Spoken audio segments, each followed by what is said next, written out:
পিকলু, টোকাই, তোরা কোথায় গেলি? চল চল, মন্দিরে চাঁচর উৎসব পালন শুরু হয়ে যাচ্ছে। তাড়াতাড়ি নিয়ে তোরা। কিরে মিনি, তাড়াতাড়ি নিয়ে, মন্দিরে যে চাঁচর উৎসব পালন শুরু হয়ে যাবে। হ্যাঁ মা, আসছি।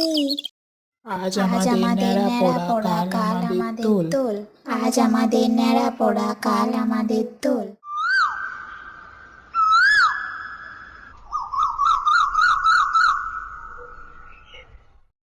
তুই কি বড়দের পায়ে আবির দিয়ে আশীর্বাদ নিয়েছিস? না রে পিকলু, এখনো দেয়া হয়নি।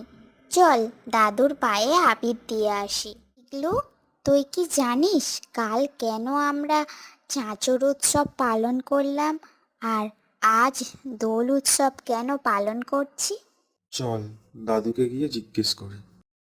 দাদু, কাল কেন আমরা চাঁচর উৎসব পালন করলাম, আর আজ কেন আমরা দোল উৎসব পালন করছি? দিদিভাই, দোল মানে শুধু রং মাখা নয়। দোল হলো অশুভ শক্তির বিনাশ এবং শুভ শক্তির জয়। অনেক কাল আগে হিরণ্যকশিপু নামে এক অসুর রাজা ছিলেন। তার ছেলে প্রহ্লাদ ছিল নারায়ণের পরম ভক্ত, কিন্তু বাবা তা কিছুতেই পছন্দ করতেন না। শেষে রাজা হিরণ্যকশিপু তার বোন হোলিকাকে দিয়ে নিজের ছেলে প্রহ্লাদকে পুড়িয়ে মারতে চাইলেন। কিন্তু ভগবানকে যারা ডাকে তাদের কেউ ক্ষতি করতে পারে না। এদিকে হোলিকার ছিল আগুনে না পোড়ার বর। সে নিজের ভাইপো প্রহ্লাদকে নিয়ে অগ্নিকুণ্ডে প্রবেশ করতে হোলিকা আগুনে পুড়ে গেল, আর প্রহ্লাদ বেঁচে ফিরল। সেই থেকে আমরা এই দিনটাকে হোলিকা দহন বা ন্যাড়া পোড়া বা চাঁচর হিসাবে পালন করে থাকি।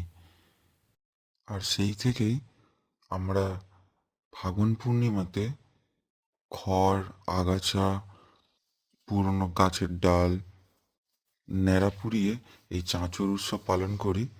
আর ঠিক তার পরের দিন সবাইকে রং মাখিয়ে দোল উৎসব পালন করি আমরা। দাদু, আমাদের শিক্ষক মশাই বলেছেন আজ নাকি বড়দের পায়ে আবির দিয়ে আশীর্বাদ নিতে হয়। ঠিক বলেছিস দাদু। আবির হলো শ্রদ্ধার প্রতীক। বড়দের আশীর্বাদ ছাড়া কোনো উৎসবই পূর্ণ হয় না। আয়, তোদের কপালে আমি তিলক কেটে দিই।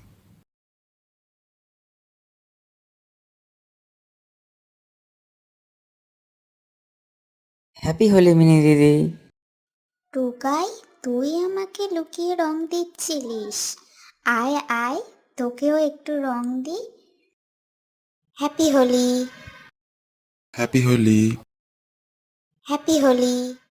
শুভ দোল পূর্ণিমা। শুভ দোল পূর্ণিমা। সবাইকে সবাইকে জানাই জানাই দোল শুভ পূর্ণিমার দোল শুভেচ্ছা। পূর্ণিমার শুভেচ্ছা।